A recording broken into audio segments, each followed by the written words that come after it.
ಘಟನೆಯ ಮತ್ತೊಂದು ಸ್ಫೋಟಕ ಮಾಹಿತಿ ಲಭ್ಯ ಆಗ್ತಾ ಇದೆ. ಮೊದಲು ಬಾದಾಮಿ ಕಲರ್ ಶರ್ಟ್ ಧರಿಸಿದಂತಹ ರೇಣುಕಾ ಸ್ವಾಮಿ ಆದರೆ ಶವವಾಗಿ ಪತ್ತೆಯಾದಂತಹ ಸಂದರ್ಭದಲ್ಲಿ ಬ್ಲಾಕ್ ಕಲರ್ ಟಿ ಶರ್ಟ್ ಪತ್ತೆಯಾಗಿದೆ. ಖುದ್ದು ಪತ್ನಿಯೇ ಅತ್ತೆ ಮಾವನ ಬಳಿ ಈ ವಿಚಾರವನ್ನ ಚರ್ಚೆ ಮಾಡಿದ್ದಾರೆ. ಆರೋಪಿಗಳು ಗಂಡನ ಬಟ್ಟೆ ಕೂಡ ಬದಲಿಸುತ್ತಿದ್ದಾರೆ ಅನ್ನುವಂತಹ ಮಾಹಿತಿ ಲಭ್ಯ ಆಗ್ತಾ ಇದೆ. ಅತ್ತೆ ಮಾವನ ಬಳಿ ಚರ್ಚೆಯನ್ನ ಮಾಡಿದ್ದಾರೆ ಸಹನಾ. ಸಾವಿಗೂ ಮುನ್ನ ಬೇರೆ ಬಟ್ಟೆಯನ್ನ ಅವರು ಧರಿಸಿದ್ರು, ಇದನ್ನ ನಾನೇ ಕೊಟ್ಟಿ ಕಳಿಸಿದ್ದೆ ಅನ್ನುವಂತಹ ವಿಚಾರವನ್ನ ಇಲ್ಲಿ ಚರ್ಚೆ ಮಾಡಿದ್ದಾರೆ ಅತ್ತೆ ಮತ್ತೆ ಮಾವನ ಬಳಿ. ಮತ್ತಷ್ಟು ಡೀಟೇಲ್ಸ್ ಕೊಡ್ತಾ ಹೋಗ್ತಾರೆ ನನ್ನ ಕಲೀಗ್ ಮಾದೇಶ್ ನೇರ ಸಂಪರ್ಕದಲ್ಲಿದ್ದಾರೆ. ಏನು ಮಾದೇಶ್, ದಿನಕ್ಕೊಂದು ತಿರುವನ್ನ ಪಡೆದುಕೊಳ್ತಾ ಇದೆ ಈ ಒಂದು ಪ್ರಕರಣ ಅಂತಾನೆ ಹೇಳ್ಬೋದು. ಮತ್ತೊಂದು ಕಡೆ ಈಗ ಹೆಣವನ್ನ ಸಾಗಾಟ ಮಾಡಿದಂತಹ ಕಾರನ್ನ ಸೀಸ್ ಮಾಡಲಾಗಿದೆ. ಈ ಒಂದು ಕಾರ್ನ ಯಾವಾಗ ಸೀಸ್ ಮಾಡಿದ್ರು, ಇದೀಗ ಕಾರು ಯಾರಕ್ಕೆ ಸಂಬಂಧಪಟ್ಟಂತದ್ದು ಈ ಒಂದು ಕಾರು ಅಂತ?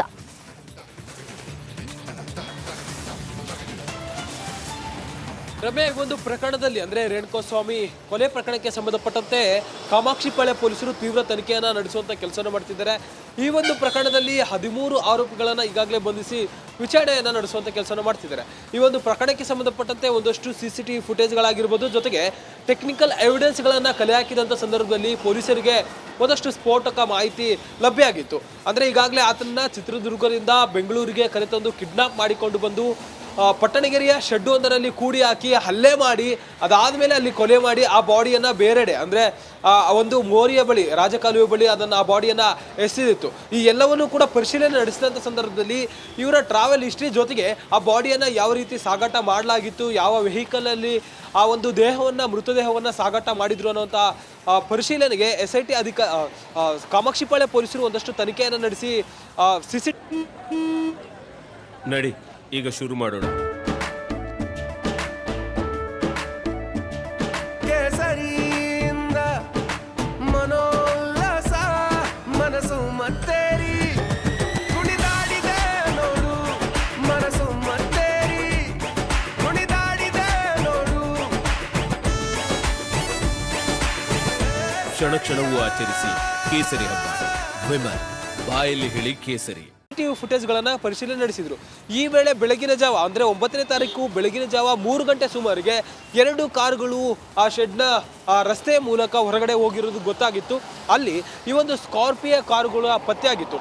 ಈ ಒಂದು ಕಾರಿನಲ್ಲಿ ಆ ಒಂದು ಶವವನ್ನ ಸಾಗಾಟ ಮಾಡಿರುವಂತಹ ಅನುಮಾನ ಕೂಡ ಪೊಲೀಸರಿಗೆ ಬಂದಿತ್ತು. ಅದಕ್ಕೆ ಸಂಬಂಧಪಟ್ಟಂತೆ ಈಗಾಗಲೇ ಆರೋಪಿಗಳನ್ನು ಕೂಡ ವಿಚಾರಣೆ ಮಾಡುವಂತ ಕೆಲಸನ ಮಾಡ್ತಿದ್ದಾರೆ. CCTVಯಲ್ಲಿ ರೆಕಾರ್ಡ್ ಆಗಿದ್ದಂತಹ ಒಂದು ಸ್ಕಾರ್ಪಿಯೋ ಕಾರನ್ನ ನಿನ್ನೆ ಸಂಜೆ 7 ಗಂಟೆ ಮೇಲೆ ಪೊಲೀಸರು ವಶಪಡಿಯುವಂತ ಕೆಲಸವನ್ನು ಮಾಡಿದ್ರು. ಆ ಕಾರು ಯಾರದು ಏನು ಅನ್ನೋದಕ್ಕೆ ಸಂಬಂಧಪಟ್ಟಂತೆ ಒಂದಷ್ಟು ಪರಿಶೀಲನೆ ನಡೆಸಿದಂಥ ಸಂದರ್ಭದಲ್ಲಿ ಆ ಕಾರು ಪುನೀತ್ ಎಂಬಾತನಿಗೆ ಸೇರಿದ ಕಾರು ಅನ್ನುವಂಥದ್ದು ಗೊತ್ತಾಗಿದೆ. ಆ ಒಂದು ನಂಬರ್ ಪರಿಶೀಲನೆ ಮಾಡಿದಂಥ ಸಂದರ್ಭದಲ್ಲಿ ಪುನೀತ್ ಎಂಬಾತನ ಹೆಸರಲ್ಲಿ ಆ ಒಂದು ಕಾರು ರಿಜಿಸ್ಟರ್ ಆಗಿರೋದು ಗೊತ್ತಾಗಿದೆ. ಈಗಾಗಲೇ ಆ ಪುನೀತ್ ಯಾರು ಏನು ಅನ್ನೋದಕ್ಕೆ ಸಂಬಂಧಪಟ್ಟಂತೆ ಪೊಲೀಸರು ಮಾಹಿತಿ ಕಲೆ ಹಾಕುವಂತ ಕೆಲಸವನ್ನ ಮಾಡ್ತಿದ್ದಾರೆ. ಆತ ಈ ಆರೋಪಿಗಳಿಗೆ ಆ ಒಂದು ಕಾರನ್ನ ಯಾಕೆ ಕೊಟ್ಟ, ಅವ್ರಿಗೂ ಮತ್ತೆ ಪುನೀತ್ಗೂ ಮತ್ತೆ ಈ ಆರೋಪಿಗಳಿಗೂ ಕೂಡ ಏನೆಲ್ಲ ಕಾಂಟ್ಯಾಕ್ಟ್ ಇದೆ, ಏನಂತ ಹೇಳಿ ಆತನ ಬಳಿ ಕಾರ್ ಇಸ್ಕೊಂಡು ಹೋಗಿದ್ರು, ಎಲ್ಲವನ್ನು ಕೂಡ ಆತನನ್ನು ಕೂಡ ಕರೆಸಿ ವಿಚಾರಣೆ ಮಾಡಿ ಎಲ್ಲವನ್ನು ಕೂಡ ಬಾಯಿ ಬಿಡಿಸುವಂತ ಕೆಲಸವನ್ನ ಪೊಲೀಸರು ಮಾಡಲಿದ್ದಾರೆ. ರಮ್ಯಾ, ರೈಟ್, ಧನ್ಯವಾದ ತಮ್ಮೆಲ್ಲ ಮಾಹಿತಿಗಾಗಿ.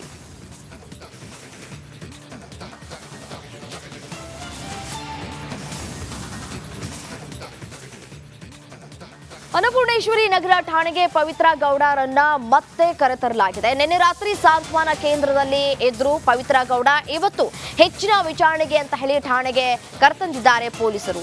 ನಿನ್ನೆನೂ ಕೂಡ ಇದೇ ರೀತಿಯಾಗಿ ಅಂದ್ರೆ ಬೆಳಿಗ್ಗೆನೆ ಕರ್ಕೊಂಡು ಬಂದಿದ್ರು, ಹೆಚ್ಚಿನ ತನಿಖೆಯನ್ನ ನಡೆಸಬೇಕು ಅಂತ ಹೇಳಿ.